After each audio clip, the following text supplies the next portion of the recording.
many things to say about this. Man, fuck this. Fuck this. Fuck this whole That's how we're gonna bullshit. start this episode. Man, fuck this. Yeah, I'm so done with this I'm shit. already pissed off. Welcome to the podcast. I'm Ryan. He's Ty. She's Jackie. And he's Austin. We're not even going to go in our weeks. We're going to talk about fucking ReBoot right now. Oh. Oh, fuck. Hi guys.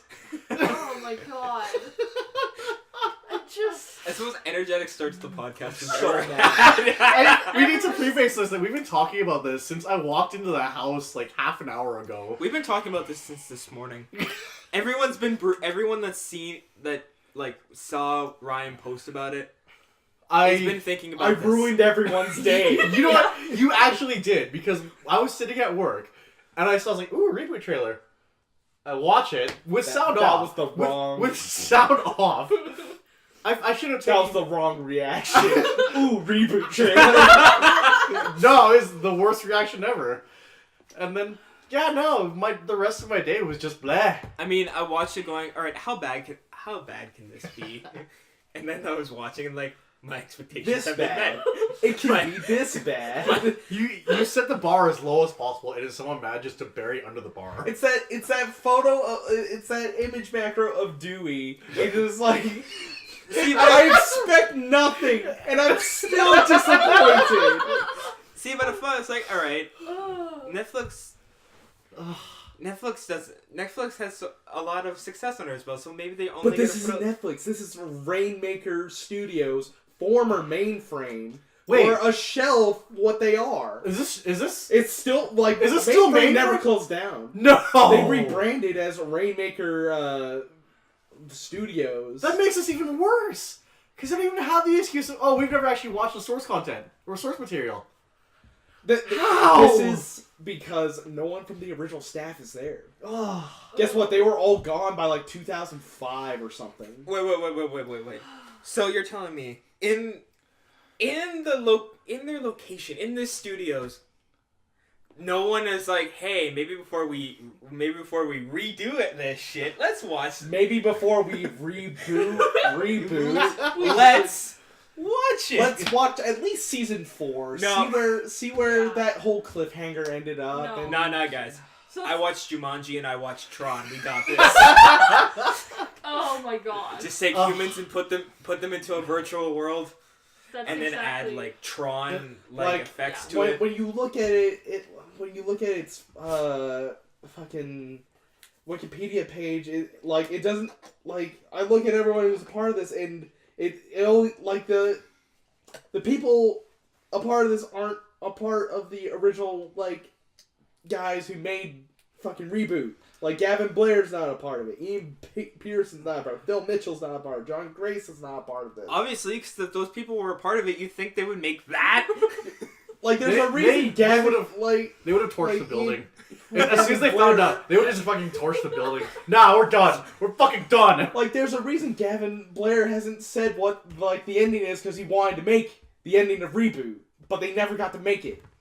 So, fuck. Can we just, crowdfund the actual people to Oh. make I would. something? Hey guys, Please? we will give you money. Make this, and then just Take the torch the other ReBoot. Just leave that ReBoot in the dust. When is it debuting? It's March or something. Oh my god. Oh, it's close. And the fact that it's all filmed and done, and they didn't drop any form of teaser or something to kind of gauge response to. Hey, this is what we're taking. We're taking your childhood, and this is what we're doing to it. I feel like the addition of Megabyte was mostly just It's more of a slap in the face. but no, it was they saw a picture of Megabyte somewhere. That guy would be a great villain for this. But the thing is, it's like they saw a picture of Megabyte, but it came through in a really blurry fax. Yeah. He barely Yeah. looks like Megabyte. Yes. It's like, you're blue. This guy's blue too. Just imagine See, all of that's the the people same. who have never watched ReBoot before, and this is going to be their Oh. first introduction to the Oh, series. I weep for if them. you are listening to this, I implore you, go find the original series and watch the original series, and just never watch this shit. It's premiering on Netflix worldwide, March 30th, excluding Canada. What? Thank YTV God. will later broadcast the series in June 2018. But it's a Canadian Wait. show. Yeah. I don't get What? this. Wait, so because we're the original country, because we're the origin country, we get to watch it last. Like 2 months later. You know It's what? gonna- You know what? I'm happy about this. But here's That the- means I don't have to. I have no way of watching it. That's true. But Do you know have what? YTV? I do have YTV. Oh shit! Now I don't watch YTV. Yeah, and So it's fuck it. several months later. So by that time, who knows? It could have like failed miserably, and they pull it from their programming. I love how even when you look it up, it says Reboot the Guardian Code Canadian Animated Series. Yes, that's what everyone thought it was gonna be. Oh no. That's like you guys, you had one job and Yeah. y'all fucked it pretty hard. Like, there's so many things that they could have done. Like, they could, yes, end the series, but then they could have, like, done, like, a new generation of people and still have the original characters come in for, like, cameos and stuff. You don't have to, like, continue the whole thing from the original characters, but, like, why did you do all of the things that you did? All of them are wrong. I mean, I'm looking at Because fuck your nostalgia. both of them right now, like the old guy, the new one, and then The original Megabyte and the new Megabyte. the beautiful boy.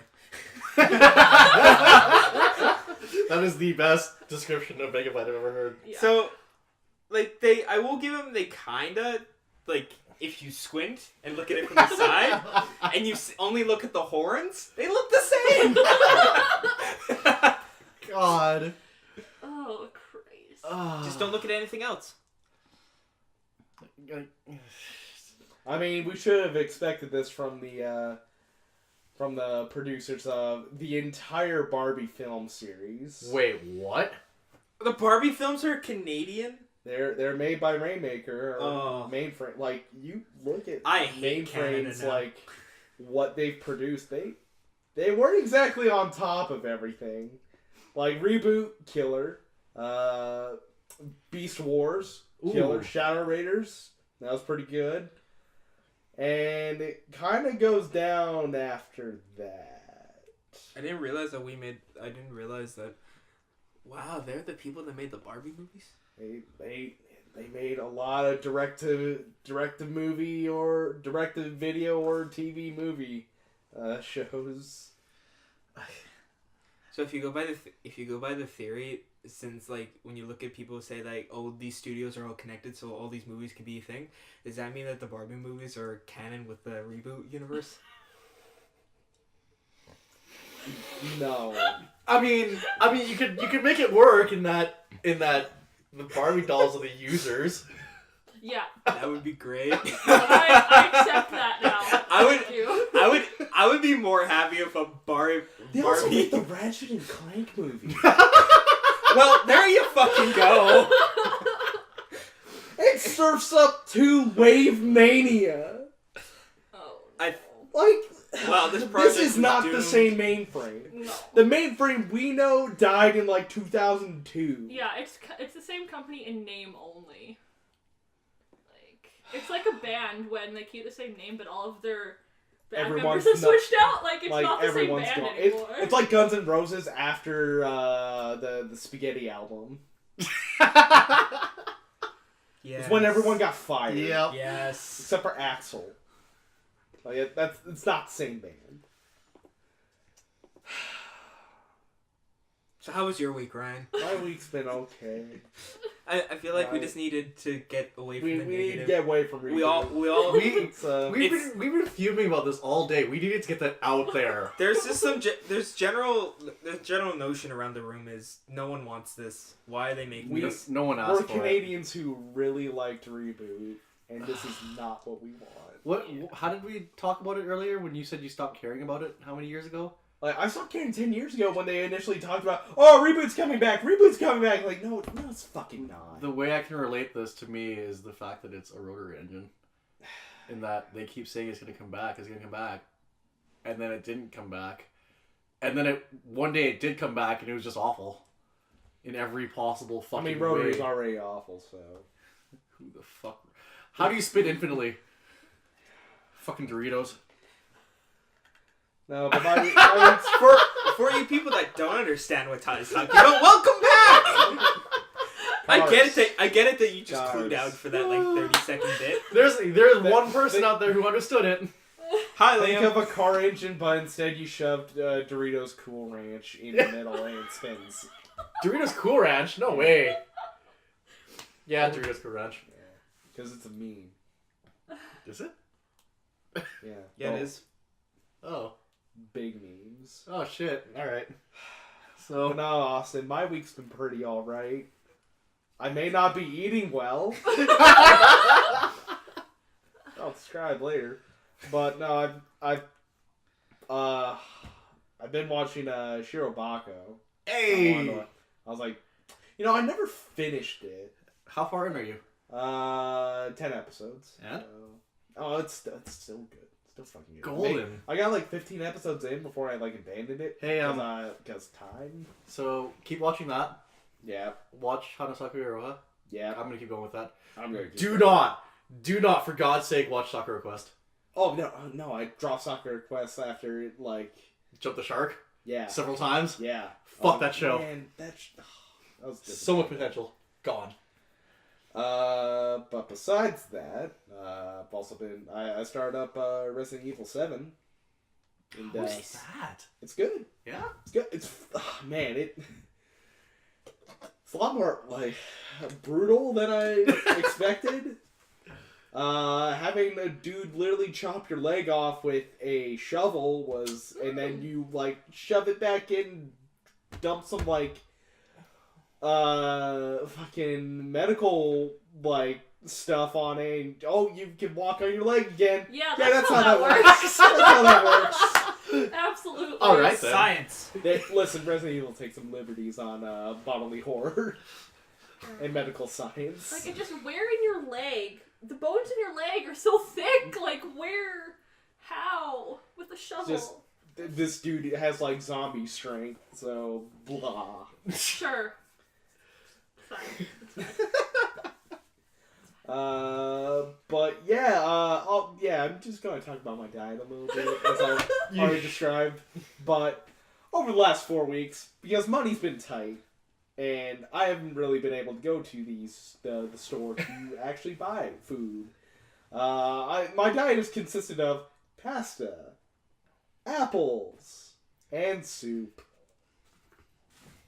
That's it. For all our viewers watching, we do not recommend this diet, as it is poor diet and does not give you the nutrition you need for a daily life. Please do refrain from ever choosing this diet. Thank you, and have a good day. I do not endorse the Ryan's poor diet. Can I make you feel better about your diet? Especially considering I haven't gone running in the last week and a half. I haven't had a chance to. So my diet. Thanks, dog. Huh? Thanks, dog. Oh Lord, I'll get into that in a bit. My diet has been breakfast is 2 pieces of toast, 2 eggs, and 2 pieces of bacon for the last 4 days, which is probably not the healthiest thing for myself. And then I go home to my mom's place for lunch, and she's usually got some form of fried food. I was like, this isn't getting any better. And I have so much leftover ground beef at my brother's house. I've been eating burritos. I've been eating beef and cheese burritos for the last 4 or 5 days. Boy. Oh, man. See, there you go. I can get into why that's actually healthy for you. What? The diet I'm starting would be if I were to have a burrito, that's what I would have. Yep, it's called the Akito diet or something like that, and it's Add some greens to that, though. I was gonna say, yeah. like you could add but even Lettuce. as it is, it's not terrible. It's not bad. Really? Yeah. Interesting. Though with your breakfast, if you cut out the toast, it'd be what I'd be eating for breakfast: eggs and bacon. I wanted sandwiches in the morning. That's the only reason. Good sandwich. Anyway, so that's Ryan's terrible diet, and that's also my terrible diet. So we both had terrible diets for different reasons. I'm sorry about yours. Yeah. I'm very sorry about yours. What kind of soup have you been consuming? Mushroom. Mushroom soup. Oh. Oh, The worst soup. I was like, at least there's like chicken noodle. Then it's like, Yeah. okay, there you go. But it's Also- not even yeah, that. it's like You're chunky Guess soup. what? It's my favorite though. I love mushroom soup. I was legit What is hoping your like digging on it? It's like it's my favorite kind. I was You're legit an hoping you'd say cream tomato or something, but damn. Like a chunky soup that has Substance. things in it. Oh no, Ryan. Mushrooms. Ryan. So wow. Oh, just like the Campbells. Really? Oh, we should tell them about the Campbell's commercial for Oh him. no. Holy Jesus! Oh, boy. So we found this very, like, subtly, not so subtly racist. Not subtle. It's not subtle at all. Very subtly racist. Kind of blatant. Yeah, it's incredibly blatant. YouTube ad from Campbell's like official channel, and it's these two women in a supermarket. One's this little old Asian lady, and then the other one's this middle-aged white woman, and they're the Asian lady's just staring off into space, while the white lady switches the chicken that's in their baskets, and then the white lady goes home and makes ramen. I'll show you it later. It's terrible. How many views did it have? Like 1.9 million? 1.9 million, And then like 1 like to 3 dislikes or something. Yeah, it had like 11 dislikes to 3 likes. I love how it has 1.9 million views and that it only has like 14 likes. In it. You know why? It's because no one goes out of their way to go find the actual original source video. I mean, I would. I want to know. I'll have to show you that later. It was I want to see this. it was strange. Yeah, it was something alright. Oh yeah, I also started reading the book, the Wedding Dress for Oh, the book club. Yeah. Found it online. Thanks, Justine. I Yeah. can't read off a screen. It's a little hard. Actually, yeah. My copy's not at the library yet, so. My copy's also not at the library yet. Did you hold it? Yeah, I was like, "Ayo, can I get that copy?" And they're like, "It'll be here. We'll contact you." That's pretty much what I I got. bought it. I just bought it. I'm just I was gonna going do to. an ebook copy because I have my ebook reader that I use all the time. I don't have an It's e-reader, wonderful. so- Also don't have any. I bought it because I'm like, I don't want to have to wait for it. I don't want to do this, so I'm just going to go and buy it. And I bought it, and I read it. Because I've had nothing else to do this How week. long? Did you finish it? Yeah. So, Damn. wait, how long is it? It's like less than 400 pages. Yeah. I think. Oh wow, okay. It wasn't long enough for some reason. All right. I haven't read it yet because I have so many other things that I'm going to read before book club that I'm like, this is going to take me like a day and a half to read. I'm going to read it a day and a half before book club. Oh my god. Actually, that's nice and fresh in your mind. Yeah, well, exactly. So I'm going to, like, that's like almost a month from now. I can read like 8 to 10 books or more in that time. Y'all like, fuckers are gonna cry That's with my book suggestion. wild. I haven't decided which book I'm going to do yet. I have a couple. I have ideas. I have, and only one I'll of the be like person in this group has nonfiction, read it. So historical fiction. I have actually like biographies.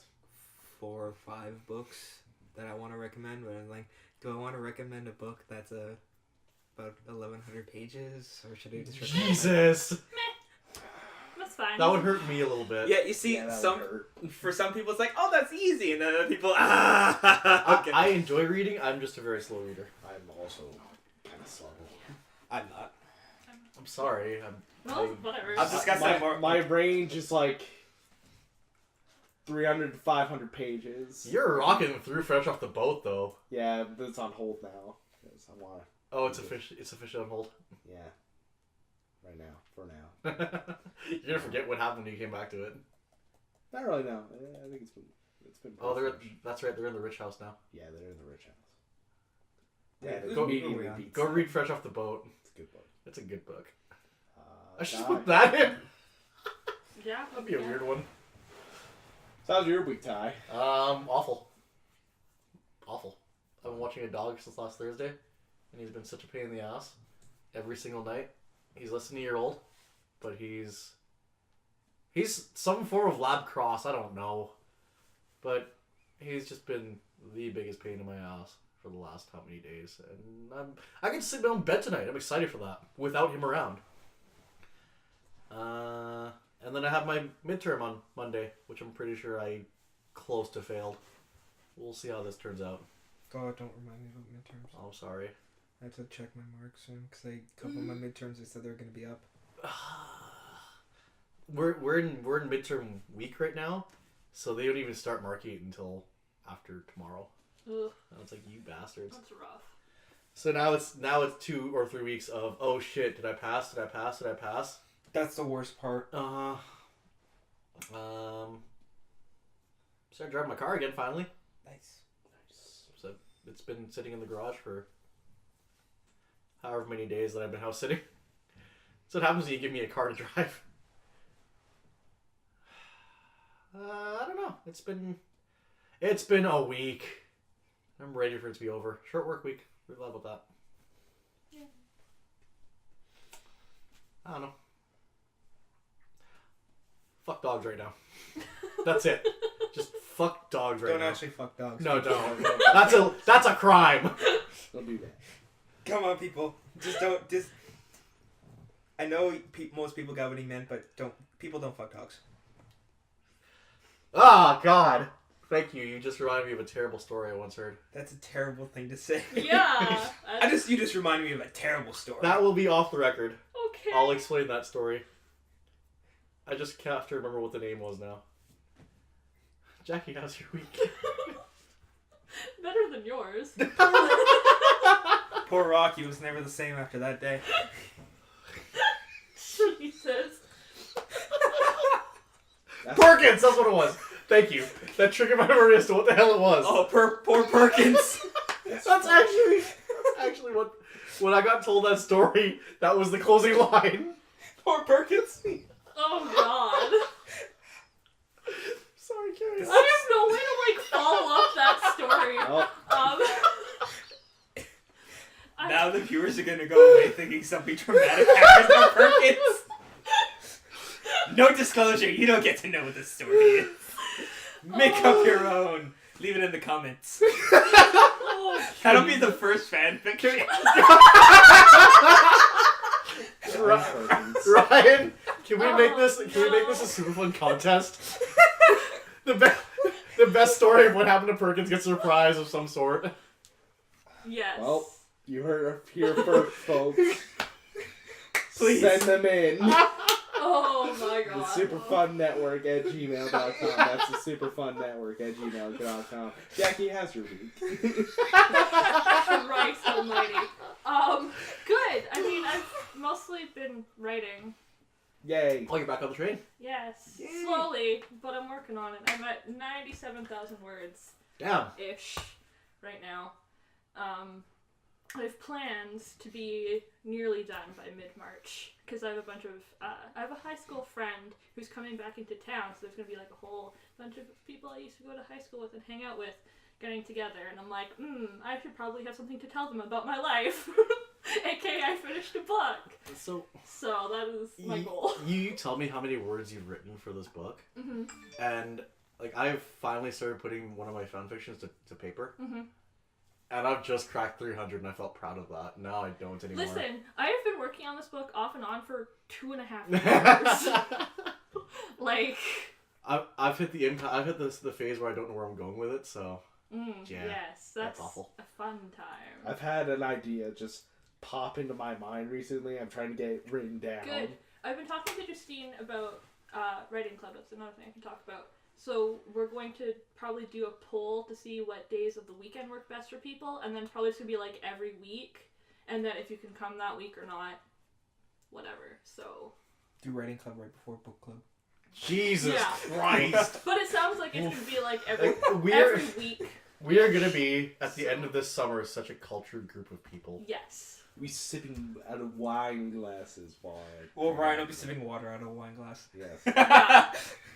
Sipping sparkling cider. That's what you said. I don't like cider. Actually, no. Oh, fucking hell. All of you are gonna be. It'll more just be cultured. apple I'm- juice. There we go. All of you are gonna be more cultured. I'm still off doing my own shit. I'm going racing in May, so Yay. expensive. Once I go back to working at Art, I'll steal. I lose every last sense of culture. Oh, same. Yay! There's no such thing as culture when you work at Art. Uncultured. And you can quote that. Every one of the guys at work will say the Like, exact same thing. Yeah. You What know a how bunch of culture fucking is. idiots. Amazing. We go hog wild over a sandwich at the lunch lady cartoon. That is our life. Sammy! Oh my god. That is Have our you life. ever been ridiculed because you brought a dry Sammy to work? What? I have.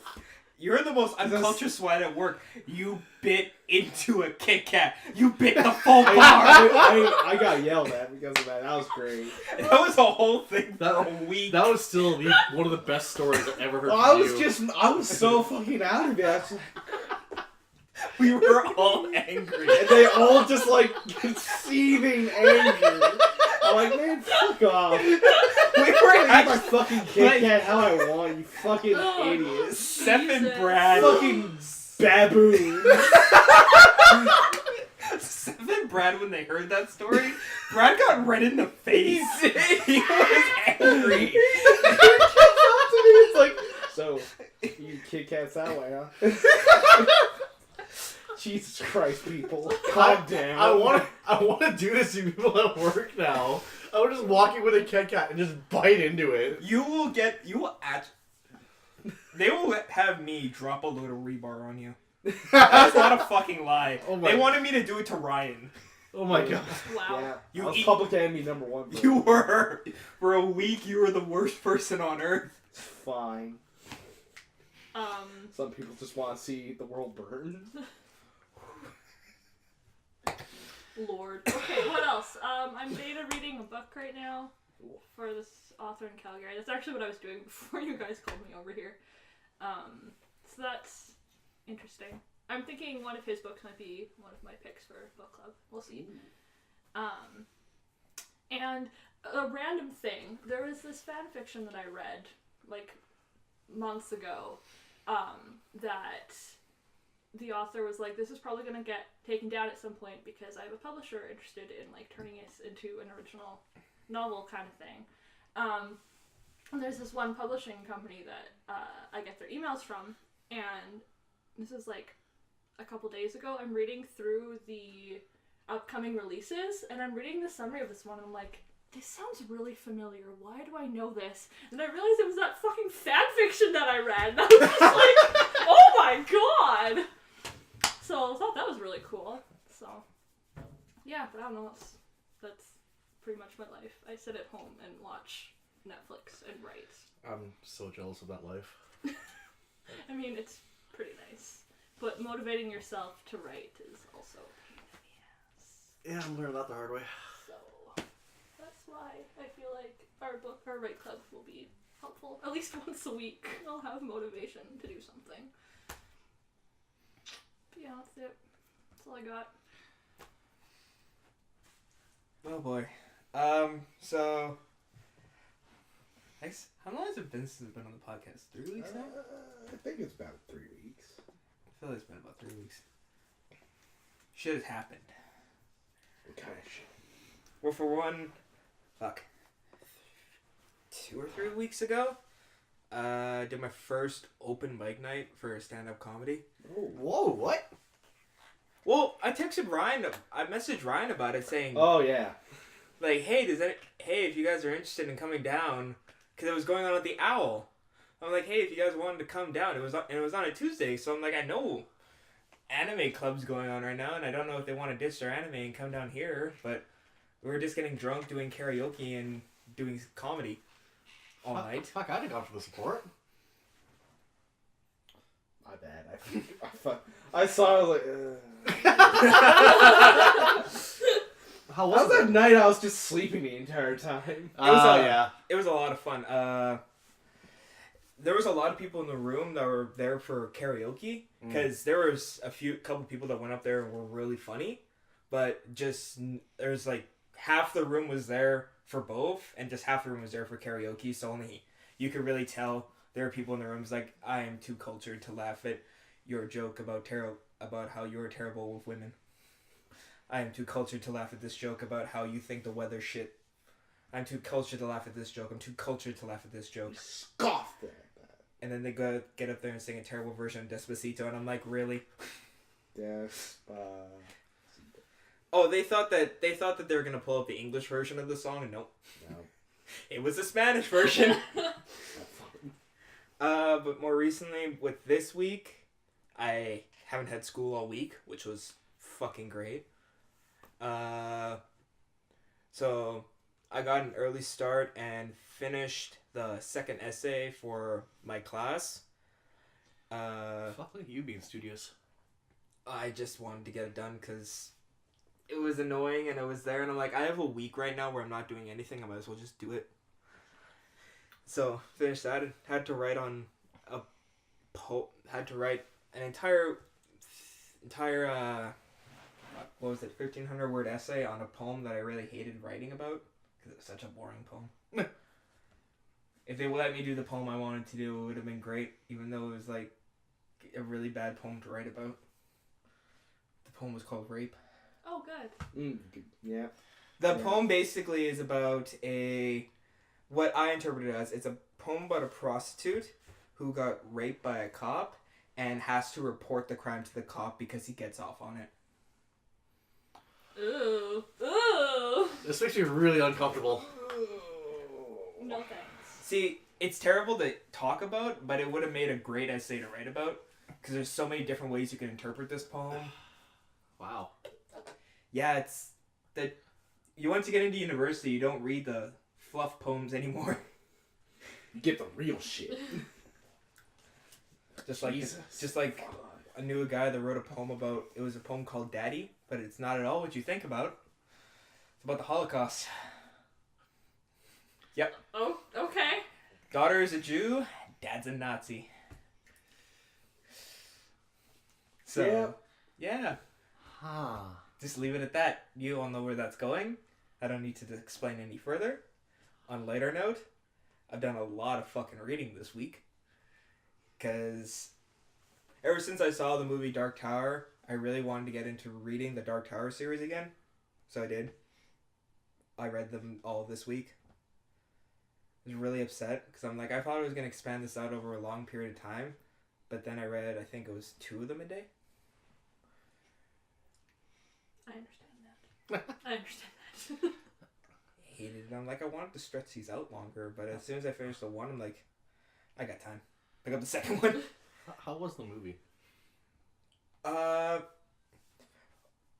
there were some points where there was things I thought they were missing, I thought the movie was really well done. Matthew McConaughey, great job as a villain. I thought Idris Elba was great as the gunslinger.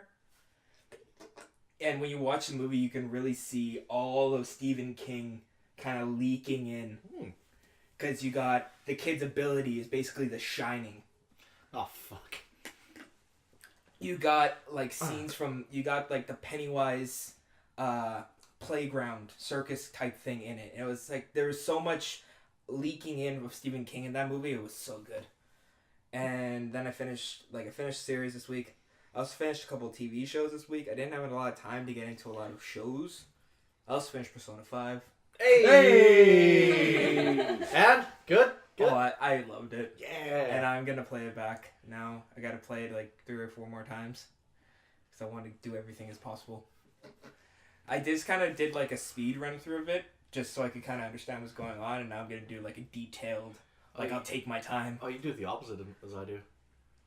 I took my sweet ass time first playthrough.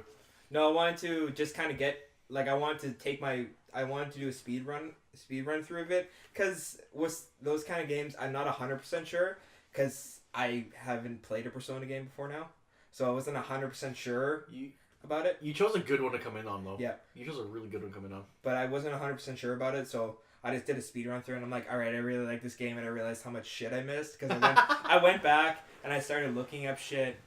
And I can actually listen to your podcast now as I go back the second time. We should revisit that podcast one day. Maybe. But yeah, I had a lot of time to watch a lot of stuff. like I said, I read a lot. Oh, right. And the cool thing is I've also started writing something. Hey. Me and my friend have been wanting to start a graphic novel for forever. Oh shit. She's going to do all the illustrations for it, and I'm going to do all the writing. Nice. So I'm starting to write that, and I'm just writing lore for it right now. And I got like 40-some pages so far of lore. That's a good way to do it, though. You need a lot of world building. Oh, like this is something we want to write in 3 parts. So it's like I'm just building up. I'm putting every detail into it. Like the main bad guy, I think, has 6 pages. Just on him. Why do I feel like you'd be a damn good what the fuck? Words D&D. leave your brain. D&D. What the hell? Dungeon Master. Thank you. Why do I feel like you'd be a damn good DM? I'd be great because when I do something, I put a lot of would put a lot of effort into like explaining and getting a world built and like this great storyline to go with it, because that's the whole thing. I wanted to build all this lore, so it's like, all right, so that way I know what all these characters do, I know what these creatures are, I know where these places are, I know what these places are of. That way I can just jump right in and I can build that world more with just the lore. Yeah. Damn. And I'm not even done the lore. I think I still have like 20 more pages left. Anyways. I'm gonna go back to something on you for a sec. Hmm. I need to figure out what kind of person you are. Why? Persona 5. Who was best girl? Come back to me on that. I'm thinking about it. Come back to me. Okay, so let's get into something that was included in both of our weeks.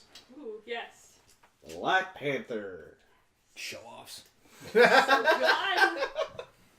So good. So far, Black Panther's destroyed it in the box office, Yep. breaking several records.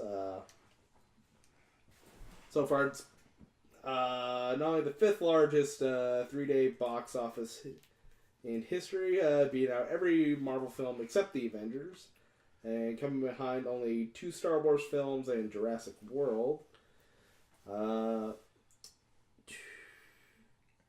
Disney originally believed the film would only bring in 120 million over the entire 4-day weekend. And let's just say they kind of underestimated. That's because it's not a white man. They're Yeah. like, well, this diversity thing, I don't know how We're it's not going to work sure out. about that. Let's see how well we're going to have a safe prediction. And estimations of its total 4-day weekend gross are at a staggering 235 million. Wow. Wasn't it like the highest rated movie on Rotten Tomatoes or something? Or I one of the think highest? something like I that. think it was the highest rated Marvel movie. Wow. Because doesn't it have like almost it's like 98 or something percentage on Rotten Tomatoes right now? Right now it's got 97. Which is really good considering the kind of people that live in today's world. Yeah. Yeah. Who will just shoot down movies like this. Mm-hmm. Yeah. Well, I know there was a whole big thing. They couched it as DC fans, but it was just racists Yeah. who were trying to like force down the rating for it on Rotten Tomatoes. No. There was DC fans too. Well, sure, but There they were hiding under the cloak, Cloak of of- DC yeah. fans when 90% of them were what they just actually racist. Yeah. Yeah, it has a 97% tomato meter. So like It doesn't. critics score and audience scores at 77. Yeah, it doesn't surprise me at all. Because when you first see like T'Challa and Black Panther in Civil War, it's like, all right, that guy got a solo movie. That movie's gonna be awesome. Mm-hmm. And I've not heard nothing but good things. Like I've heard like a couple bad things, but that once again, that could just be people being like, oh, they like went there to find something bad about it. Mm-hmm. I've heard a lot of people complaining that like it's got like a super like not stereotypical plot, but like basic plot that you can like predict. I'm like, you can do that with every Marvel movie, every superhero movie. You are only complaining because it's not your white men Yeah. Like, You know what? The deeper people have to dig to find flaws, the better it actually is. Yeah. Like, my gripes with the movie, like, it has almost every problem every Marvel movie has. Exactly. Like, So, like, I come to expect these things with a Marvel movie. If the default things are the only thing that's wrong, then that's good. Because that means there's no extra. And I saw this thing the other day, it was hilarious. It was both Chris Evans and Michael B. Jordan in the picture. It's like, you either die as the Human Torch, or live long enough to see yourself become a badass. Live long enough to be in the MCU. yeah. Because like they got both characters who played the Human Torch are now really great as completely different characters within the same universe. In Marvel, Yeah. in Marvel films, which is even more. not even DC. Yes. Like, it's killing it in the box office. I think it's a good movie. Like, it didn't blow me away at the end of the day. It didn't blow me away, but it's a really good movie. It's a good movie. Yeah. And I mean, it dealt with some really heavy issues. Oh, that, yeah. Like, it could have skirted yeah. them, or like. At the end of the day, whatever. this isn't a movie made for me. Yeah. I know who the demographic this movie was made for. Yeah. And also, just all of the ladies were so amazing and badass. I loved them all They're so great. much. Side note, how long is the movie? I honestly don't know. Did it break 2? Probably like 2.5. I'll I look think it up. it's probably like 2 hours. I'm looking it up now. I want to go. When? I don't know. I will go. Immediately. I want to go see this. Because, like, I want to see it. Cause it's like, alright, you guys are hyping it up. And it's all over Facebook. Also, It's all Eric over Killmonger is the best villain. Yes, it's 2 hours and 14 minutes. Yeah, I know. Yeah. He actually has like a story arc and is a person and not just And I'm he a bad has guy. a point. Yes, he's going about it the wrong way. I saw someone Yeah, point out yeah. that him and Nakia have very similar Ideals. ideas, but the way that he goes about it versus the way she goes about We're it. just a little people are down very here that have no different. fucking clue what they're talking about right now. I know. It's fine. It's fine. Yeah, you'll get it. You'll get I it. want to get it because I really want to know. What are you doing this weekend? Yes. Can't be Saturday night, obviously. Fuck, I don't know if I have any. Besides Saturday night, I don't think I have anything going on this weekend. Oh, no, wait, I'm busy tomorrow. So am I. I'll check showtimes. Yeah, no, it's a good movie, and I'm glad it's succeeding. Moving on.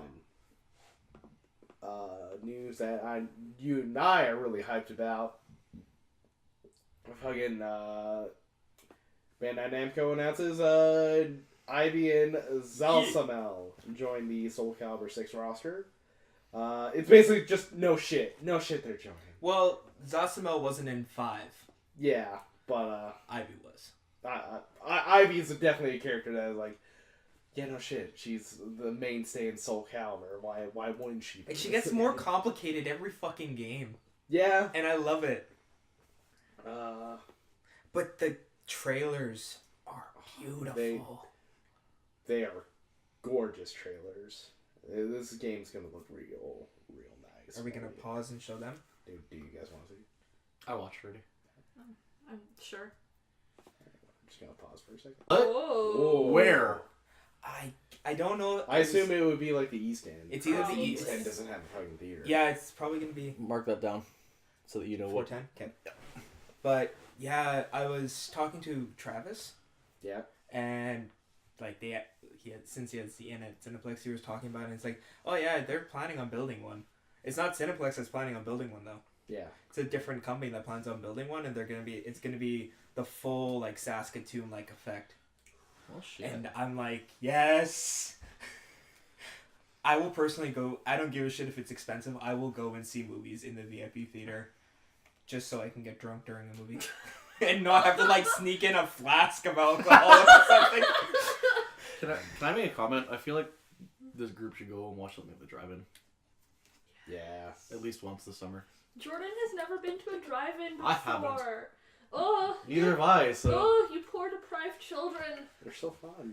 It's So it's good. so I much mean- better, especially if you have like a good radio. Yeah. If you have a shitty radio, then it's shit. Well, I remember like when I first went as a kid, you still had the radios you had to put on the side of the car. Like it was old. The Old one shit. I went to, it was a radio station you tuned into at the thing. Yeah. So we found out what the radio station was, and we tuned in outside the theater. that's pretty sweet, actually. So SoulCal. I'm excited. I was excited the minute they announced another Soul Calibur game because the Soul Calibur series is what really got me into fighting games. Yeah, same. And ever since, like, I went back and played some of the older ones. The older ones were good, but I think at 4 is when it's like, yeah. Yeah, it starts to taper off a bit. 5, Their I hated. generation. I wanted, I want to love it because some of the characters look really good. And some of the things were really good about 5, but the things that weren't good about 5 were the campaign. The main quest line. And also was the shit. fact that they're like every fighting game ever so often needs like a new generation. Like Street Fighter had it, and Tekken's had it. Everyone's had a new generation. Hell, Mortal Kombat's had it. Yeah.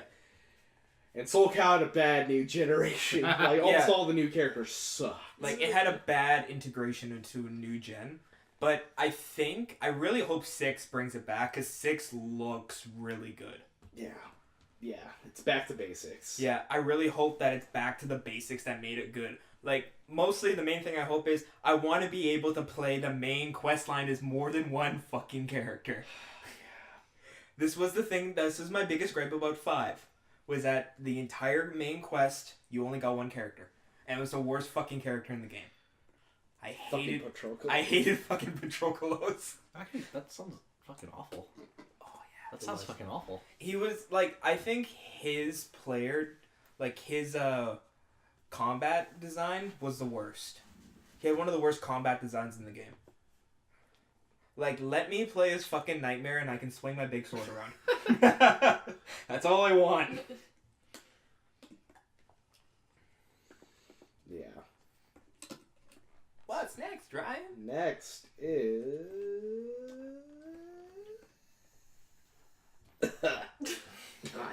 Easy. Oh yeah, the story that came out like the day after we recorded the podcast, and that's Rebels 2. Yeah. We haven't talked about that. What a good trailer! What a this was the Olympic sneak peek trailer. Oh goddamn, I forgot the name. So guys, what are your thoughts on that? I'm excited it's coming back. I'm excited that they're picking up where it left off. Like, it's not gonna be like, oh, what happened to the Underminer? You're never gonna know. It's Yeah. immediately Yeah. after. I don't care that it's only gonna be a short clip of the Underminer, what it looks like, because it looks like Kind completely of like different. a squash fight. Yeah, but I don't care. They're showing it, and that's what matters. And then they have Elastigirl being awesome in this, and they have Mr. Incredible staying home and being the dad, which is funny as fuck. I'm so excited for this. I appreciate his anger at them changing math. That was the realest fucking thing. That I was like, that's where it's like, all right, you know what? This hits home because it's like, I agree. getting war flashbacks. Being at the dinner table, like, what the What fuck? does this mean? Like, I saw that. I was like, I get you, Mr. Incredible. I get you, because I've had to tutor my nieces and nephews with their new shit math. Oh, It's fucking God. awful. I've seen some of it just like online. I'm like, I don't understand what this means. My brain doesn't work this way, apparently. 2 plus 2. So you take the 14. Like, what? 2 plus 2, solve for x. Do long division for 2 plus 2. But it's addition to long division. And then somehow 2 plus 2 equals 3 when you do long division. And it's like, no, it doesn't. There's no world where it does. Why are you doing this? This is why this generation of children just hates math. Because they made an idiot. No. Once you add letters into it, it's like, this is where I'm done. Solve for X. I quit. Find X, it's right here. Why would they change back? So So also, director Brad Bird added that The Incredibles 2 will focus on Elastigirl, if you couldn't tell by the trailer. But that's also really cool. Incredibles 2 will release on June 15th. Why do I feel like if they make another movie after, it's like, alright, now we're gonna focus on Violet, and now we're gonna focus on Jack. And then the last movie is like, Dash Dash is old enough where we can focus on the most powerful member of the family. The one that has all the powers. Well, Jack, my mind was blown when I saw that Tumblr post about, like, Jack, and what his power is. He's the Jack of all trades. Yeah. I was like, That just blew my mind a little. It's like, oh shit. Yes. moving on. So THQ's back. Yeah, I don't know how I feel about that. I think it's nice. So, okay, let me explain this. So, THQ Nordic, formerly Nordic Games, they bought the license of THQ naming rights. So Nordic Games became THQ Nordic. Now, this was after THQ liquidized all their assets because bad financial decisions and all sorts of stuff. So they sold off all their stuff to various companies, including German company Koch Media. Yes, that is how Koch. I feel like that means something else there. So I'm not gonna make fun of it. I'm not gonna go to that. I'm not gonna go to the gutter humor. It's not Koch. It's what? But when you first said it, admit it. You heard it too. Fine, put me on that fucking low pedestal. You ass. You made your own bed. So, Koch Media uses they're the father company of Deep Silver. So, and when THQ liquidized, Deep Silver bought up like Saints Row, Metro, Dead Island, and Homefront.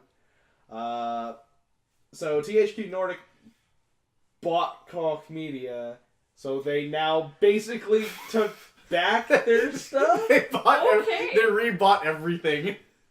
It's like, hey, you guys bought us, then we're just gonna buy you. The ultimate display of power is buying their competition. Buy back assets you liquidized earlier. So what does this mean then? Like, what's gonna happen? THQ owns their own IPs. Are they doing anything with them? Yes, they're like I trust Nordic Games. Do you? Yeah, I do. Alright. So a bit more than Deep Silver. New Saints Row game? Hopefully, Hopefully before they jump the shark well, before. we got a new Metro on the way, so and it's looking pretty good. Maybe a sequel to Dead Island, and I don't know. I would love the Saints Row 5. Yeah. The deal was for 121 million euros. Ooh. That's a hefty price point. The Rock Paper Shotgun calls them European seashells. Koch and its underlings will continue to operate as independent entities, says the new boss company. However, THQ Nordic sees potential for revenue synergies and margin improvements. Example partnerships with both groups, IPs, assets, and development capacity. Yeah. So, big news coming out of Europe, basically. See where they go with it, I guess. I mean, probably. And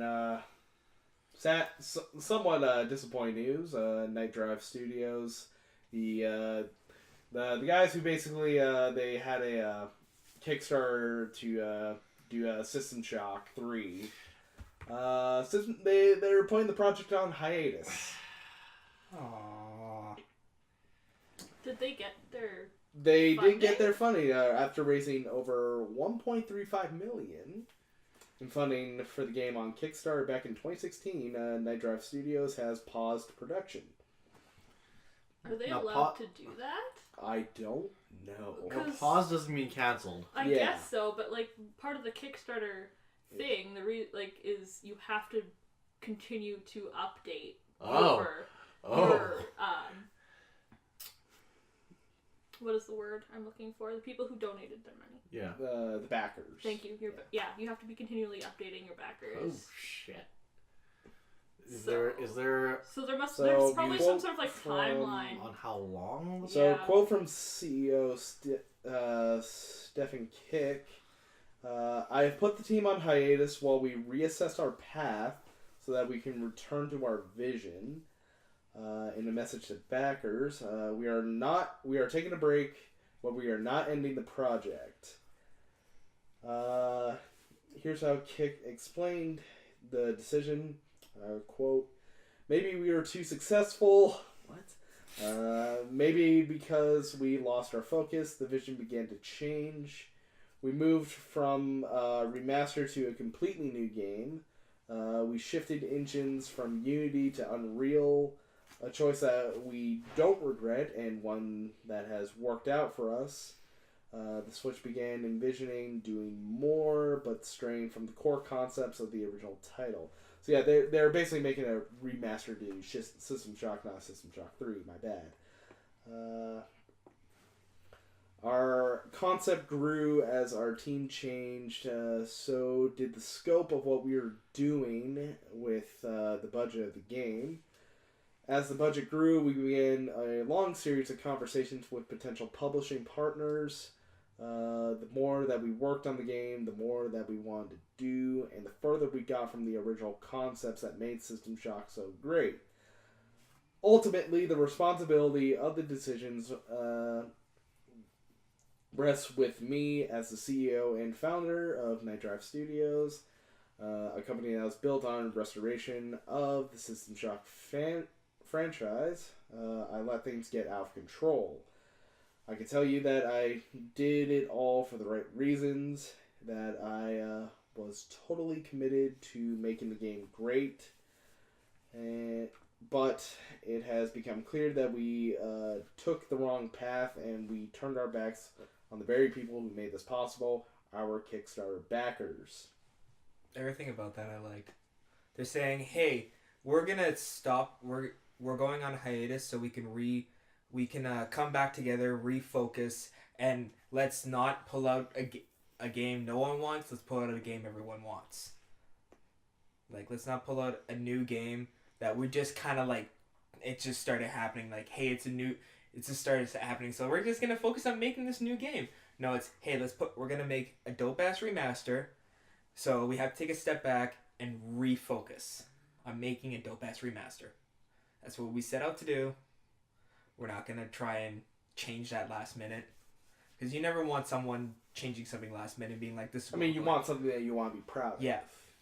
Well, especially with what the backers paid for, like they'd probably be pretty pissed. Yeah, if So we, like, as long as this doesn't end up in, like, a Mighty Number 9 situation or Red Ash or, like, there's been many Kickstarter games that have gone down a dark, bad path. So I think this might be the right move. yeah.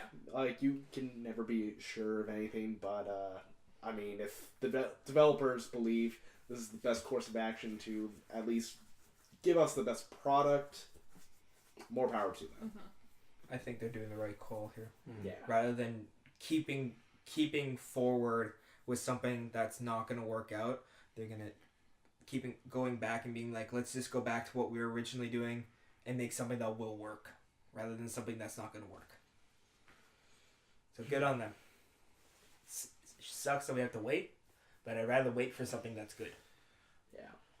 Said every person when someone puts a game on hold. Extended waits tend to be worth it. I mean, fucking look at Rockstar and Red Dead. Yeah, Rockstar are the kings of delays. They're the kings of delays, but every game they put out's fucking amazing. Yeah. That's what I was kind of thinking of. Except for Manhunt 2. That was the... Let's not talk about that. Let's not talk about that. That's one blemish, okay? You take it deep, Ryan. Everyone's allowed one bad game. Yeah. You know what else we're going to talk about? What? We're going to talk about Final Fantasy 15 on PC lets you play as Half-Life Gordon Freeman. What? Whoa! That sentence ended where I was not accepting it. Hey guys, we're not gonna give you a new Half-Life game. We're just gonna put shoveling Gordon Freeman in Final Fantasy 15. Fuck yeah. So from Polygon, Final Fantasy 15 Windows Edition will launch on March 6th, and Square Enix announced that there are several bonuses available to buyers, depending on which storefront they purchased the game from. These bonuses are generally standard extra costumes and power-ups, but for Steam users, one of those extra costumes happens to be based on Half-Life star Gordon Freeman. The Half-Life pack will be available for free to anyone who buys Final Fantasy 15 off Steam before May 1st. Square Enix said Gordon Freeman's iconic suit isn't only available for Noctis to wear in the main campaign. Players can also equip their customizable characters from the multiplayer expansion Comrades with the accompanying glasses and crowbar. It looks very bizarre. Look at this. Look at this wacky. Oh no! Oh yes! Oh yes! This is the Half-Life flip through we were waiting for. I'm just this mental image of going into a server and then Gordon Just Freeman. like a bunch of Gordon Freemans walking around. Oh yes! This is great. Half-Life is just, we're not going to give them a new game. We're just going to give them Gordon Freeman now. Man, Microsoft Store, you just get the fucking Shaft. All you get is a bundle of Phoenix Downs and Elixirs. Get the fuck. Wait, isn't Half-Life on Steam? Yeah, it's... Yeah, that's why. So that's why. Gordon Freeman. I would have thought they would have, like... On the Microsoft Store, you get Master Chief. I feel like Master Chief would have been a better fit than Gordon Freeman. At least you don't see his Really? face. I'm not At sure. least you don't see a face, so it's like you're not disappointed. Yeah. Oh Christ! Oh, Amazing. oh, my face hurts. Shit. That's wild. You know what else is... This is maybe even more wild. Coming out of Gizmondo, Atari is launching a cryptocurrency because that's just what a company like Atari does now. How many podcasts ago did we talk about Atari?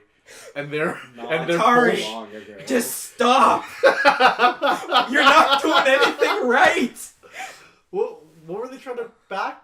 Roller Coaster Tycoon? Yeah, they're trying to bring back Roller Coaster Tycoon. And how much money did they need? They needed several million, and they got... I don't fucking know. Atari. They had maybe the worst video I've ever Can seen. we show Jackie that video? Yes. You need to see You it. need to understand how bad this I is. haven't Okay. watched it in a We're couple gonna weeks, so it's pause gonna be for a great. second. Here's a fun thing. You know how they were saying like 10 properties have sold more than $2 billion worth of $2 billion or whatever? Yeah. GTA 5, just one game, has sold $2 billion worth. Yeah. So, Atari. Those are rookie numbers. Those are rookie numbers. That's fucking minor league. Fucking Bush League ass. So what drunk ass are they on now that they're trying to do cryptocurrency? Like, They're reportedly getting into the cryptocurrency game with their own coin, offering the Atari token. Earlier this month, the CEO of Atari Game Partners bragged to Polygon that the company's new leadership has rescued it from the edge of bankruptcy over the last few years. Oh no!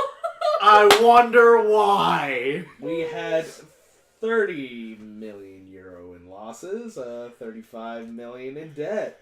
He said, today, no more debt. We are profitable. That would mean that Atari isn't quite in the desperate position that Kodak has been over the last year. But it's still plowing into the land of corporate-backed initial coin offerings. Today's announcement in light of details, Bloomberg reports. Shares in Paris-based company have soared to over more than 60% since it gave further details on its crypto push on February 8th. The first mentioning of some plans in December. Atari is taking a stake in the company's company that is building a blockchain based digital entertainment platform. And as part of that agreement, it will create its own digital currency called Atari Token. The company is also expanding its online casino gaming partnership with Paraplay Limited to allow gambling with digital currencies. Oh. Dear. Isn't there rules against gambling? There's Yeah, that There's sounds very shady. quite the amount of legislation behind it. Atari. It's like there's age limits on gambling and stuff. Like, who are they trying to appeal to? What age demographic? What is Atari doing? You like, need to be done, Atari. we should have expected this from a company that hasn't really been successful since the early 80s. Since Pong. Well, the fact that they're still around is Weren't they trying to make a new surprising. console? Well, yeah, they did. I honestly. believe they did close down, and then like this isn't even the same Atari. It's kind of like the THQ Nordic situation that I brought up before, where it's basically Atari in name because it has brand power. Helping you buy that. Honestly, at This is this not. point, I think it'd be better for them to rebrand to something else because Atari is not working for them. This isn't even digging a grave. This is just taking the shovel and smashing your forehead into it. Yeah. But weren't they being like, hey, we're gonna come up with a new console soon? At one point. I feel like we covered that. on this podcast. They were making like the Atari box that would have all of Atari's properties on it, kind of like the more mini, successful. mini consoles that Nintendo's been putting out. You know, the good ones that actually have games on them. It's like not Pong. Games Not that you some- want to play. The games that I can't play for free on any Hey, website here. Saturday we should ironically play Pong. We should get a ROM. We should get a ROM of Pong and have a Pong tournament. A ROM. We can look it up on fucking a Flash player. I was We're about to good. say. No, we need controllers and joysticks. Oh my god. Just film this. Like this. How intense it gets every time someone gets a point. I will dub Just like- music over it. Just like Yes. no, and then every time someone gets a point, it's like Dials FIFA game. level excitement. Yeah. Like someone gets a point. Oh shit! Moving on. The original pair of Mega Man Legacy collections will be released on the Switch. Capcom confirmed that the bundle on Switch will arrive on May 22nd. It will be 2 collections. So the first collection will be on a Switch cart. And the second will be a digital download code for $40. Digitally, that will run you $14.99 for the first one and $19.99 for the second one. I mean, it's at least they're releasing good Mega Man games. Yeah. Yeah. I have no faith in Capcom, so I understand. Listen, Capcom came close to reaching Cap God status again, but they only danced with it. They didn't actually reach it. Monster Hunter's been killing it. yes, Monster Hunter's been. that's their only good IP right now, isn't it? Well, Street Fighter's still doing good. It's really Marvel vs. Capcom that didn't do well. Oh, okay. That's really the only one. Once again, we just don't talk They- about they the plot band. back. Mega Man is on its way back. For a split second, I was confusing them with Konami. Yeah, I was gonna. that's two very different beasts. I was gonna make a pachinko joke. Nah, I was like, wait, this doesn't work here. nah. Well, I'm looking forward to playing out of all those games, 5 of them because Which just Mega an Man, hefty amount. Mega Man 2, And it's a 4, all right. Honestly, for the games, though, X. it's a good price point. Oh, it's fantastic. 0 games. Like, It's not gonna break the bank, which is nice. no, which is what you want from those kind of collection games. You don't want games that break the bank. You just want games that are alright, these are reasonably cheap and I can play them. Alright. How many more stories you got left? 3. Can I cut in with something? With Sure. 2? Yeah. 1, last podcast I was on, we talked about Not My Car, and this motherfucker signed up for it as a joke, and I actually got called in for the beta testing. So I didn't get to play, because I was studying for exams all weekend. It sucked. Oh. So apparently I can go back in. I have it downloaded, so I'm gonna try it. They'll be doing it every weekend, so I'm gonna try it this weekend. Go back. Hey. Do it. I want to play it. I want to see what it's like. I like the concept of PUBG. I also miss Twisted Metal. Yeah. This works. And for the one person who's listening who cares, Gran Turismo 6 online's ending on March 28th. Go play. Go farm the shit out of your credits and then put the game away forever. That's it. Sorry. Speaking of it, well, more that's it. You know, sad. Toys R Us is closing another 200 stores. I don't know what I was trying to do. That- Say. You're trying too hard. That segue though. Yeah. That actually does make me really sad. But Amazon's killing it for ordering shit. Yeah. So, retail chain Toys R Us is reportedly closing another 200 stores in addition to the 180 that was previously announced that were closing. Mostly due to just a really, really bad holiday season. The nation's largest toy seller has also walked back from a promise to provide severance for its employees. Oh no. It's things like this that. So that first part about them closing more stores, like that sucks because I genuinely like go to Toys R Us to visit to see what the hell's there. Yeah. Toys do suck now, but whatever. Not But their fault. They But don't then- make them like they used to.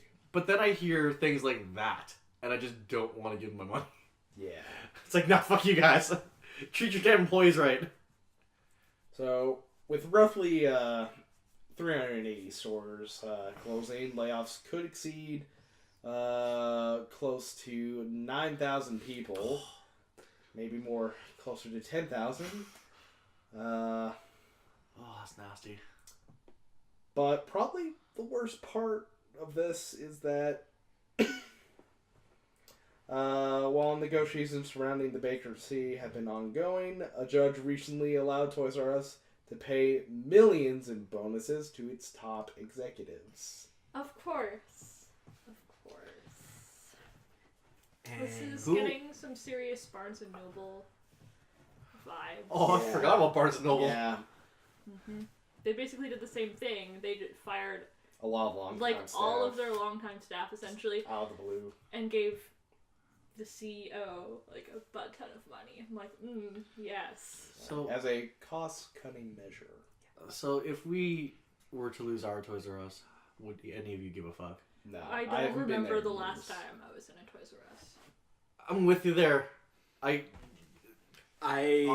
have stepbrother and stepsister who are under the who have the age. Some of them, both of them have ages that are still on boxes, so it matters to me because that place. And also, yeah, I would care because It's another brick and mortar store going.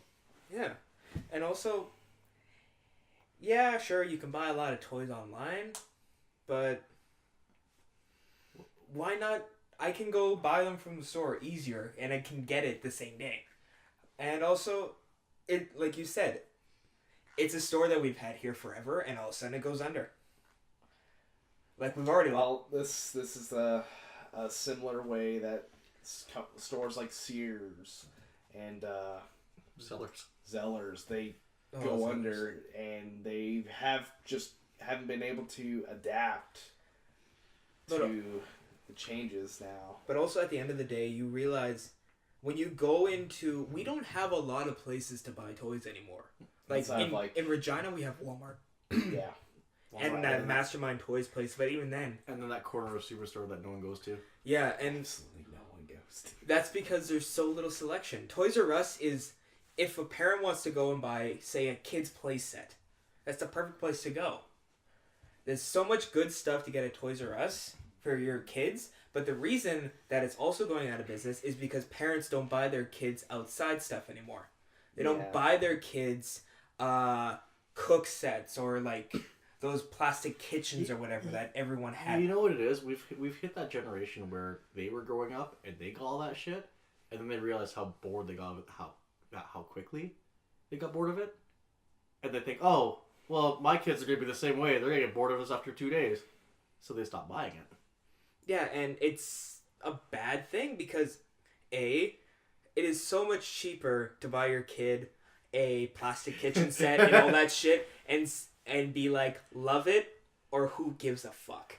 Or use your imagination, think of something, because I'm not buying you a console until you're this age. Well, we're also reaching we have reached the era of, oh, just give the kid the iPad. Here's the tablet. Yeah, and that's the problem. And I'm like, oh, And it's so bad for their development. Like, my minor in psychology, to the rescue here, kids, like, 3 and under, shouldn't even watch TV. Like, it's so bad for their development. So giving these kids, like, iPads and stuff like that is, yeah, it's gonna mess A 5-year-old should not know how to work an iPhone better than me. Yeah. Just saying. And also, like, you take away Toys R Us, it's the easiest place to buy play structure sets for kids. It's the easiest place to buy, like I was saying, the plastic kitchens and all that stuff for kids. Toys R Us has one of the best art, like, in the city, since we don't have many places, the best place to buy Lego in the city, which arguably is the best thing for a kid. Because it's mentally challenging for a kid. I think if any place should be protected, it's a place that helps kids grow, and some place that gives kids the benefits of growing up. And I think parents just need to realize not everything can be solved by giving their kid a tablet. We should just fire the CEO, give all that money to the employees, and keep the company open. Hire someone else who isn't a douche nozzle. You know what? And take all the money. I'm gonna look at this from. I'm gonna play devil's advocate here. Look at this from a business perspective. This could be good if they shut down. In that, it opens up the realm for places like Mastermind Toys and Zippity Zoom Toys, like the smaller brick and mortar shops, to open up. It gives more reason for those to be here. But also, the Mastermind Toys place has the biggest problem because they have the big problem. I found a few things there for my step siblings, but they were pricey. Yes, that is the other side of it.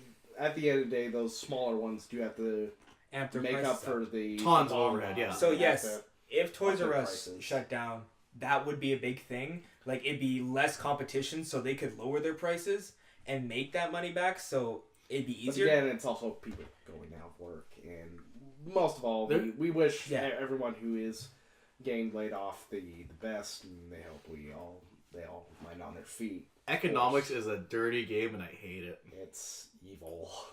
Yeah, because CEOs could tell you how much they give a shit, but at the end of the day, do they? Yeah, like if you're making that much money while your company's going out of business, you don't give a shit. Well, That's because you know you're going downhill, so you may as well just line your pockets. Yeah. Yeah. For Why? Sell your assets. Why help- and make bank. Why help your employees when you could just Help yourself. Sell off a lot of shit and be like, hey, now I can retire. Now I can leave this company and I'm not gonna be broke. Who cares if 9,000 people are broke after this? Who cares if 9,000 people don't have a job? the world's a shitty place. Yep. It is. Business is shitty. Let's move on. Something a bit nicer. Good news. Guilty Gear creator says the Switch might not be a good match for the series, but his team is working on it. Huh. So, Daisuke Ishiwatari, designer and director of the Guilty Gear series, spoke about what he thinks of the Switch, and basically they're already helming a game for the Switch. Well, he isn't already working on one of the games for that Arxis is putting out, BlazBlue Cross Tag Battle, on the Switch. Guilty Gear hasn't shown any signs of crossing over to the system, in earnest, outside a few sporadic Wii and DS releases like a decade ago. What's so funny? This plays great in the audio.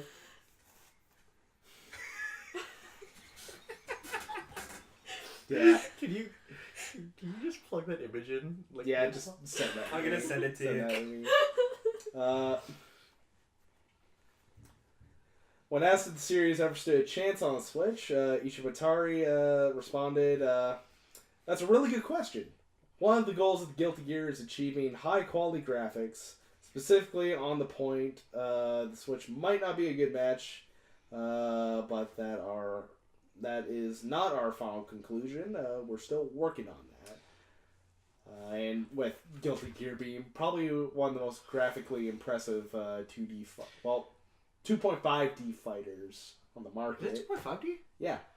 God, I haven't played Guilty Gear in a long time, it seems. Yeah, I'm going to pick up Xrd, and I'm going to show you. Like, it's a 3D game, but damn, does it look 2D. It's fucking incredible. Really? Yeah. Ooh, I'm on board with this. Yeah. It's a brief answer, but it paints a pretty good picture. I'm looking forward to if I can take Guilty Gear on the go, because it's the best of the Arxis franchises. Don't say BlazBlue. BlazBlue isn't good. Don't fucking lie. This podcast time. No, I was... Are you a liar? No, I was trying to think if I can contest that or not, and I really can't. Fuck BlazBlue. Yeah, BlazBlue fucking sucks. Fuck BlazBlue.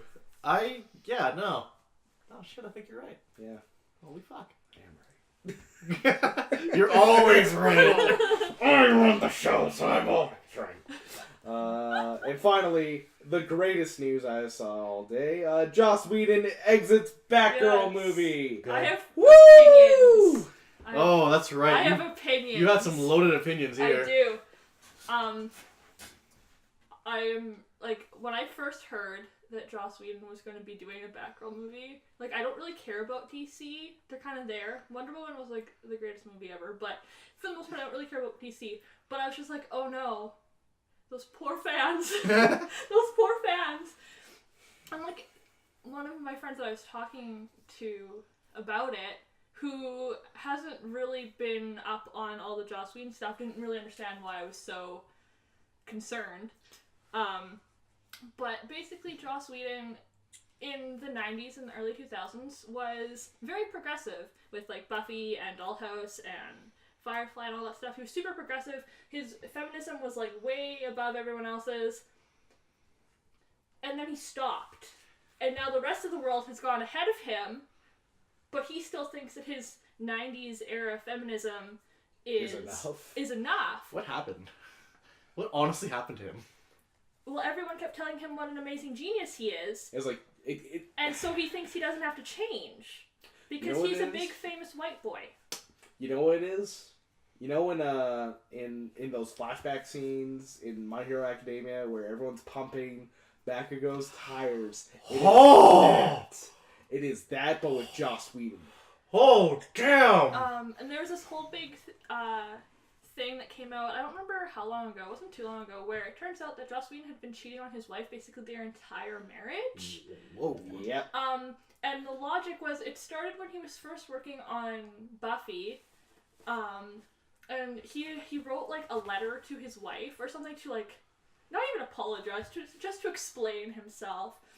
And basically, It's not really my fault. Yeah, well, he basically had just gotten married or started their relationship or whatever, and there were all these beautiful young women on the set who were throwing themselves at him, and he was very upset that he could not take advantage of this.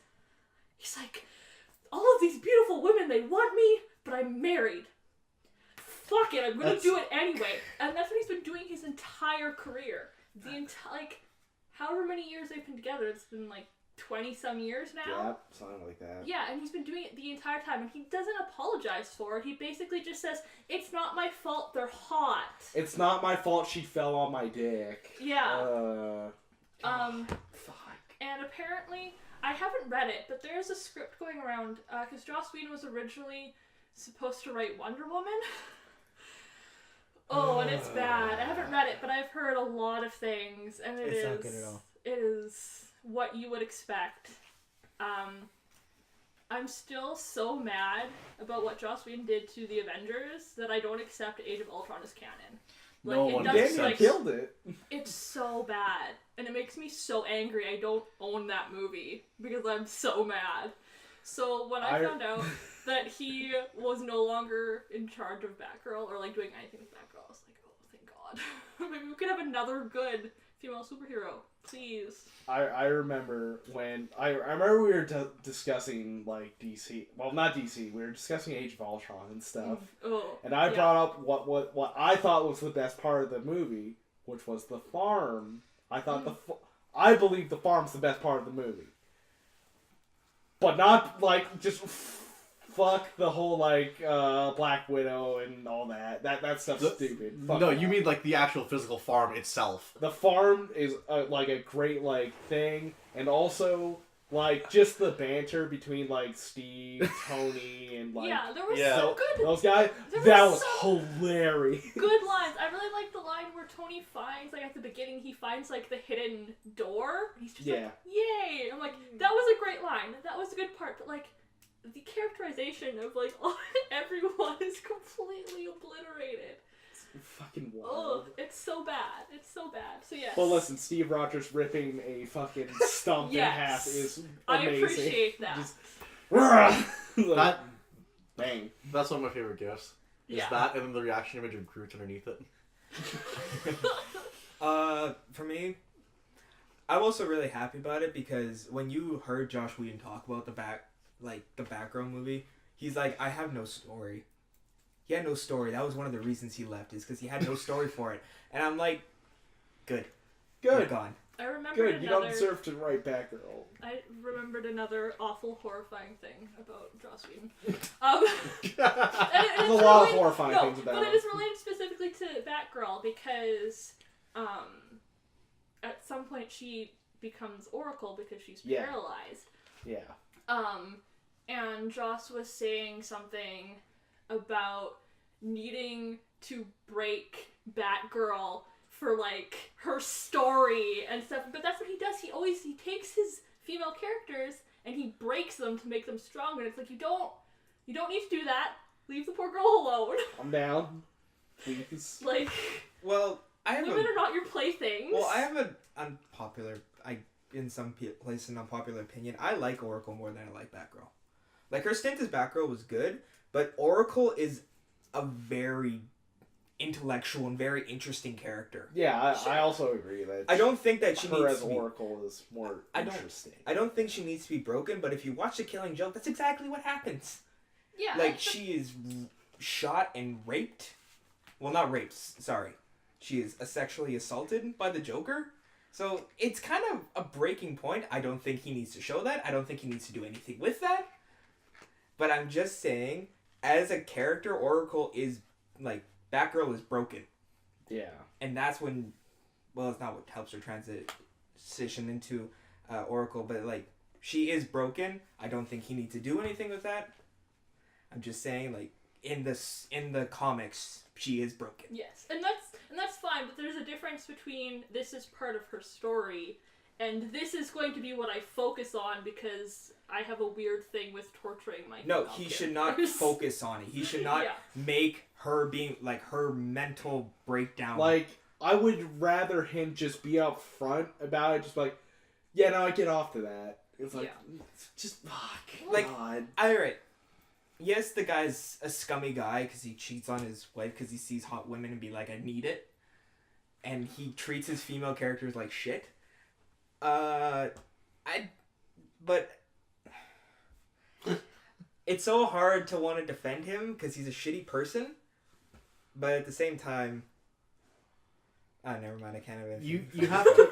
You know what? You have to draw the line between A creator and an his artist work. and their work. Yeah. Yeah, that's what I was trying to say. It's like, I don't diminish the stuff he's done that's really good because of how shitty of a person he is. Because in my English class, my prof says, the line stops like once the author of a book is introduced. That's all. That's it. once the speaker comes out, it is no longer the author is saying in the book. The speaker is saying in the book. The character is saying in the book. So I disinterpret to a director. A director may have their name on the movie, but that's all they have. Mm-hmm. They don't control the characters because writers do that. They are not speaking. They are just there. So that's all I associate the director with. At the same time, I'm very happy that he's not doing Batgirl. Like, I think you leave it to someone who can actually do justice to the character. Personally, if anyone should do it, it's the girl that directed Wonder Woman. Yeah, Patty Jenkins. Yes, let her direct everything. Let her be like the what's his face, Paul Feig or yeah. Like Yes. just give her the Let her the do keys to everything. shit. Yeah, well, because that's the thing. It's like DC. Like the Dark Knight trilogy was really good. Wonder Woman was really good. Everything else has kind of been shit. So get rid of Zack Snyder. Just he can go away. I believe like he's already gone. If I Is he actually like gone? He was fired a month before Justice League even Oh, good. finished or whatever. And I think there's someone else. like they. in I'm there pretty that sure should they just go wanted away. Joss Whedon to kind of had the creative control, but now he's gone. So Yeah, I no. Let them yeah, just just fire like half of DC apparently and like put new people in there because it is falling But apart. But is happy, and the other reason I'm really happy Josh Whedon is no longer directing Batgirl is because I read his script for Wonder Woman, Oh no. and oh god, if that movie went out, it would have just been another one of the DC big pitfalls. Like, I hated Suicide Squad. I liked some parts of it, but in general, I hated it. I think I would have liked it more than Josh Whedon's Wonder Woman. Oh, that hurts. Seriously? Oh god. Damn. Like, That's he effectively makes Wonder Woman less of a powerful character. Like, how I can't remember her name. I can't remember the director's name. Patty. Patty Yeah. Jenkins. Patty Jenkins took Wonder Woman and made her like the super badass character. Yeah, no, in Josh Whedon's Wonder Woman, Chris Pine is the badass character. Oh, I'm not surprised in any way. That is So- still aggravating to hear. So, yeah, Yeah. I'm happy because then it would be like, oh, the male person that's in Batgirl would be the badass character, and Batgirl is just gonna be the emotional girl that's going through a traumatic experience. Yay! It's just And get knowing rid of- And knowing Josh Whedon, he would make the Batgirl and Batman sex scene from Killing Joke into the Batgirl movie, and I'd fucking end someone. Yeah. That doesn't. Yeah. That's wouldn't be entirely something he would do. There is no first part to the Killing Joke at all. The Killing Joke starts when Joker shows up. Yeah. All right. That does it for us. Now, first, where can they send us an email, Austin? thesuperfunnetwork at gmail.com. What's that, Ty? The superfunnetwork at gmail.com. What's that, Jackie? Play along into his play along. We don't get to eat unless you play along. We live by the Ryan diet if you don't do it. The Superfunnetwork at gmail.com. What made you die there? Just the way that you're. Oh, the voices. The voices. That's the Superfun Network at gmail.com. We all can eat tonight. Woo! And we got an email Whoa, what? from Lindsay. Hey, how does it? Hey.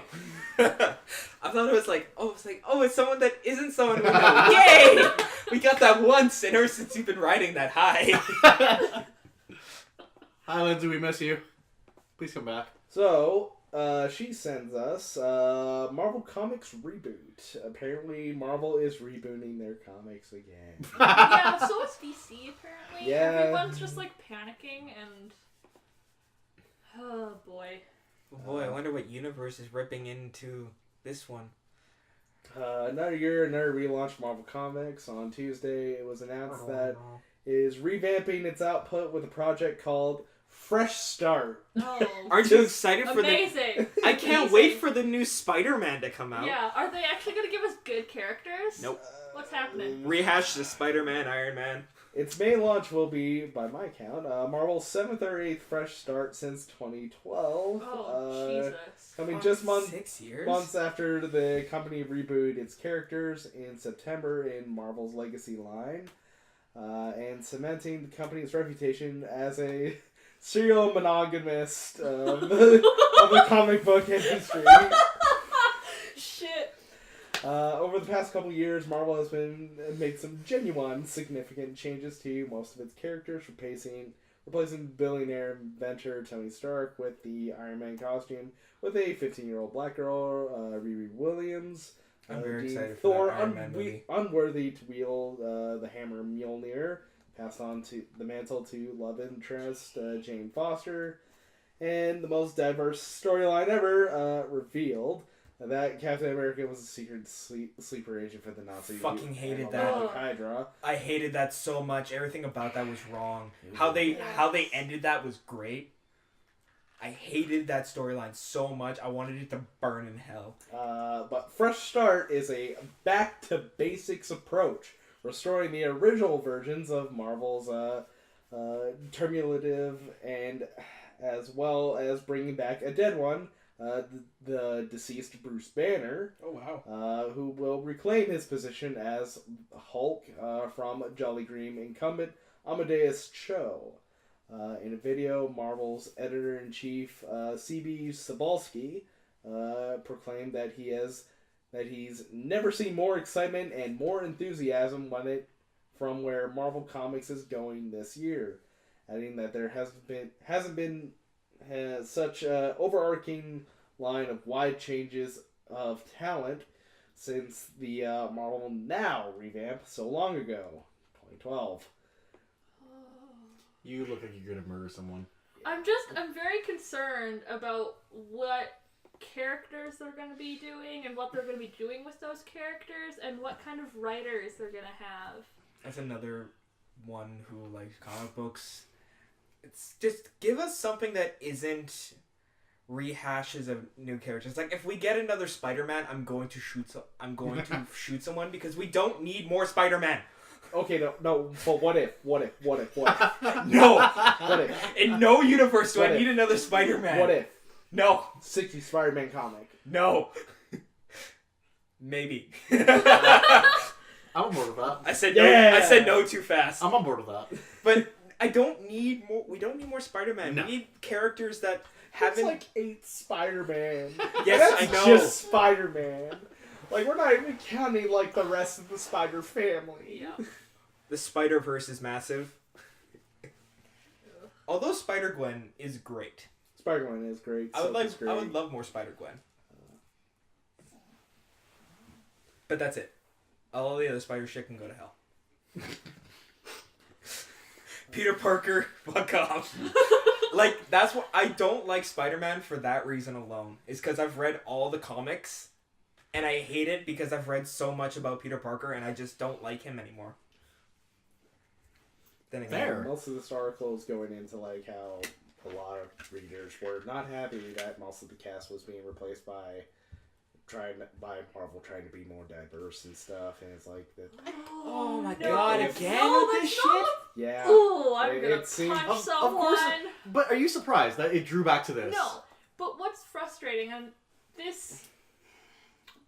So, they had their stupid Secret Empire, Captain America is a Nazi arc. And a lot of people rebelled for good reason, because that is everything that's Wrong. against his character. So wrong.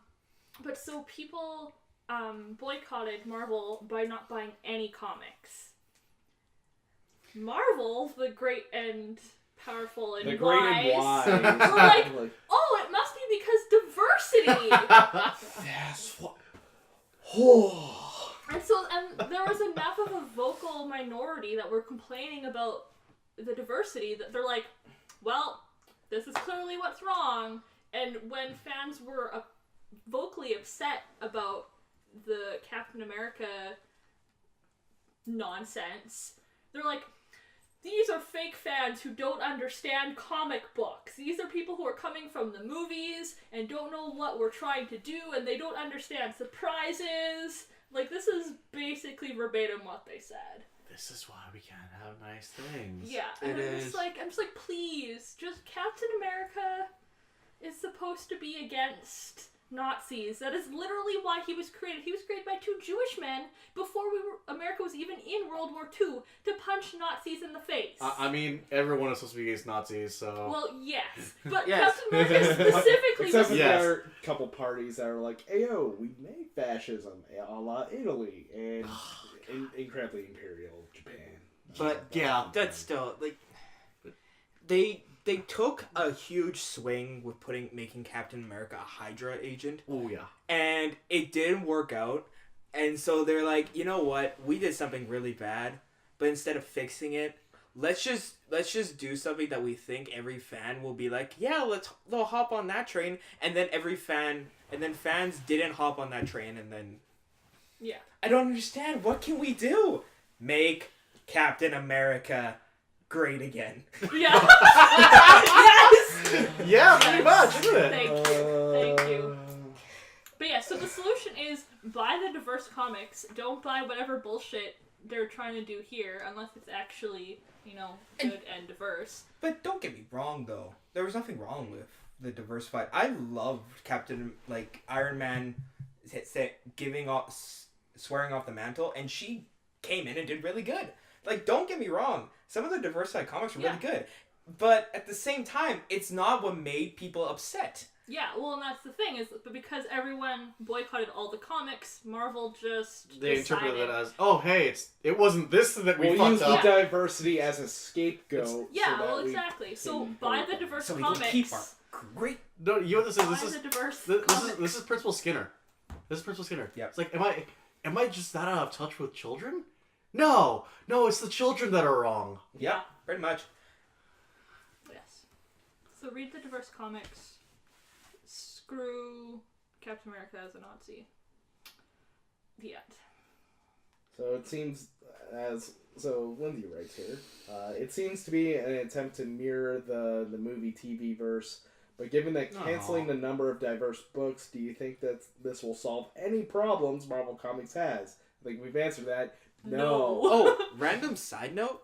Watch Black Lightning. Yeah, I've only watched the first 2 episodes, but it's really Watch good. Black I am Lightning. thinking of It is very, very good. Like, Okay, it's look forward to that. a DC thing that is actually good. Good. Really? Yeah. Yeah. Well, Wow. it's like a primarily black cast.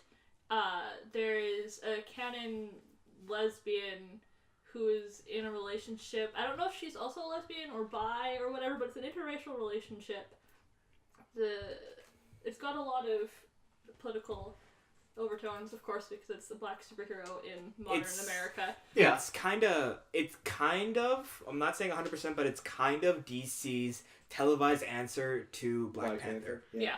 It's like, hey, we can do the black superhero thing too, and they did it pretty well too.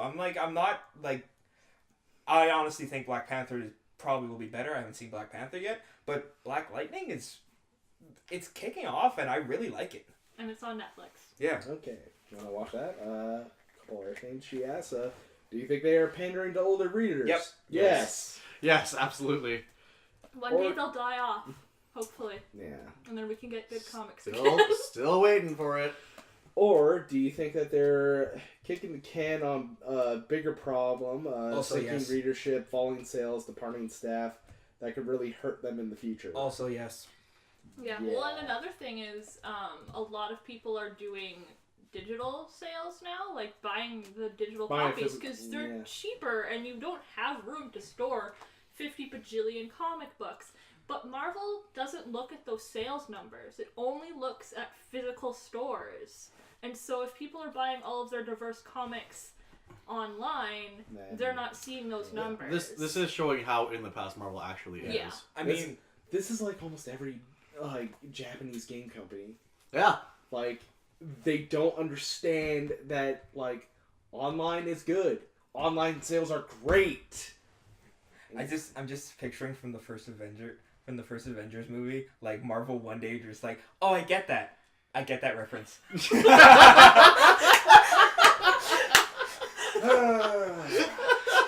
Yes. That's what I'm picturing Marvel's gonna be one day, and when they do that and finally wake up and be like, oh shit. Because there is an app which just has like this you can download any comic book off of. There are apps for this now, and there's online stores, and Maybe if Marvel had some sort of comic streaming service. Yeah. Well, you can buy their That'd be comic books great. online from their website, and they're not counting those numbers. Which is so dumb.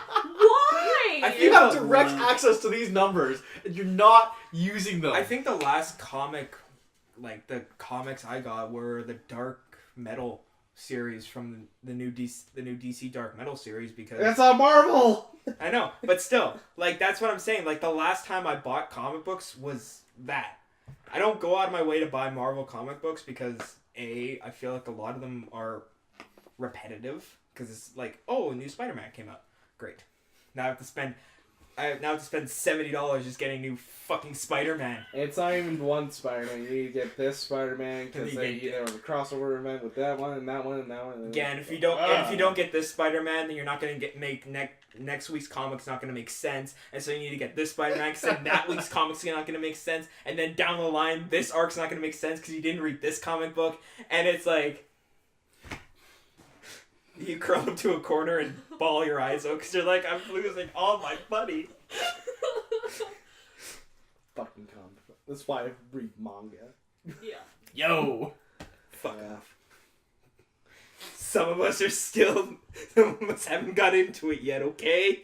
I've considered getting a subscription to Shonen Jump for the fuck of it. You should. I should. You should, honestly. Man, I miss Shonen Jump. I I used to get their at the books all. gas station. Yeah, I used to get their Right. books at the gas station all the time. Sometimes they would come with a Yu-Gi-Oh card. It's great. That's why I got it. I feel like you should That's how I peek got through Dark Toon Magician Girl. Huh? Toon Dark Magician Girl. That's how I got that one. That's how I got my Blue Eyes Ultimate Dragon. Jesus Christ. Wow.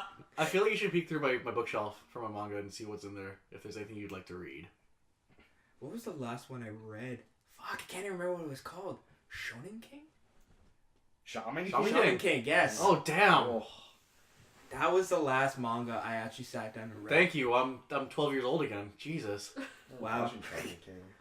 I remember watching Shaman King. That's what made me want to read the manga, because I saw it in the store one time. I'm like, oh.